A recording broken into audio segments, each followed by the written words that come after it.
Room 313 was locked from the inside. The security cameras outside the room recorded every second. The window was sealed. No fire escape. No alternate exit. And yet, the guest inside simply vanished. No signs of a struggle, no sounds, no footprints, no trace. For years, investigators called it the most impossible disappearance they'd ever seen. But when the hotel finally shut down and workers ripped apart the walls, what they found was far worse than a missing person. Because room 313 was never meant to be a normal hotel room. It was something else entirely. The Granville Hotel wasn't famous. It wasn't luxurious. It was forgotten. A once grand building aging into something unsettling. Wallpaper that peeled at the corners. Lights that flickered even after repairs. A hallway that always felt a little too quiet. But no one ever suspected it hid a secret. On May 17, 2017, 29-year-old Ethan Gray checked into room 313. A quiet, introverted software engineer attending a tech conference in the city. No criminal record. No mental health issues. No debts. No enemies. Nothing that would make someone want to run. Or hide. He requested a high-floor room, but he didn't know the hotel had quietly sealed off its 13th floor years earlier. So 313 wasn't on the 13th floor, but it was directly under it. And that mattered more than anyone realized. Security footage from 9:41 p.m. shows Ethan stepping into room 313. He's holding a takeout bag in one hand, his laptop in the other. Nothing unusual.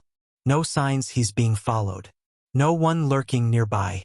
Then, at 9:41 and 34 seconds, the door closes behind him. From that moment, Ethan Gray is never seen again. Not on the cameras. Not by staff. Not by witnesses. Not by anyone. When Ethan missed his morning checkout and didn't answer calls, staff used a master key to enter the room at 11:08 a.m. And what they found didn't just raise red flags, it broke logic. The room was almost too perfect. Bed made. Clothes neatly folded. Laptop still plugged in. Wallet, passport, keys, all untouched. It was as if he planned to step out for a moment and come right back.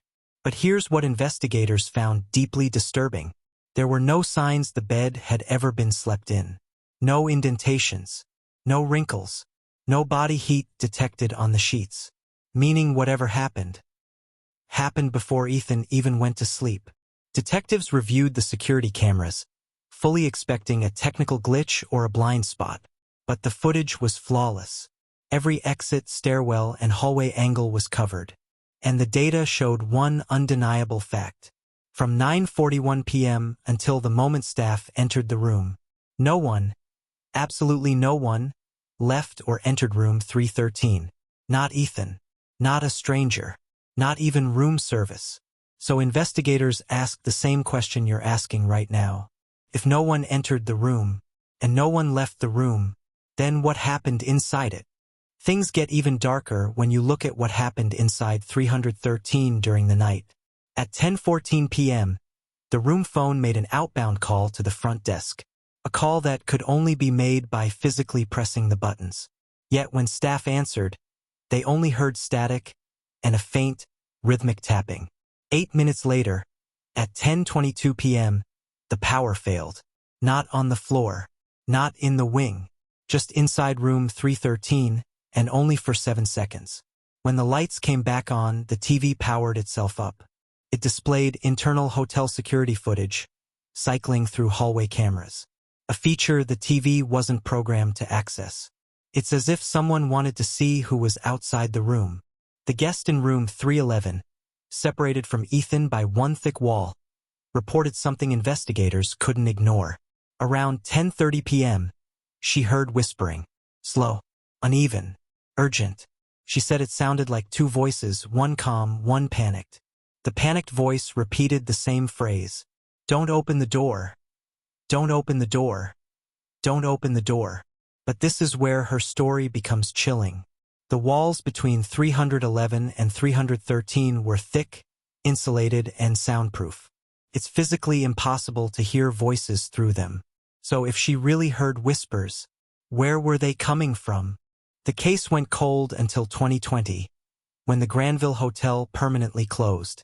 During demolition, workers discovered a hidden passageway behind room 315, a narrow chute originally built as part of an old ventilation system. It had been sealed off for decades, or so blueprints claimed. Inside the passage were blankets, empty food wrappers, old water bottles, scratch marks, and a rusted hook drilled into the wall. The most disturbing find was a men's shoe, one that matched the pair Ethan wore when he checked in. But that wasn't the worst of it. The crawlspace ran the entire length of the hotel's 13th floor, the floor that was supposedly closed for renovations, connected directly behind room 313. And inside the wall, investigators found a small cutout, a viewing hole that allowed someone to watch inside the room. Investigators now believe Ethan didn't walk out of room 313. He was pulled into the wall during the 7 seconds of darkness when the lights failed, dragged into the crawlspace, and taken through a network of hidden vents no guest ever knew existed. To this day, Ethan's body has never been found, no suspect has ever been named, and no one has explained who lived inside the sealed-off crawlspaces of the Granville Hotel, or how long they had been watching guests through the vents. The entire 13th floor remains closed, encased behind new walls. Room 313 has never been reopened. And if you ever stay in an old hotel, and you hear something moving behind the walls, don't open the door, no matter what you hear whispering on the other side.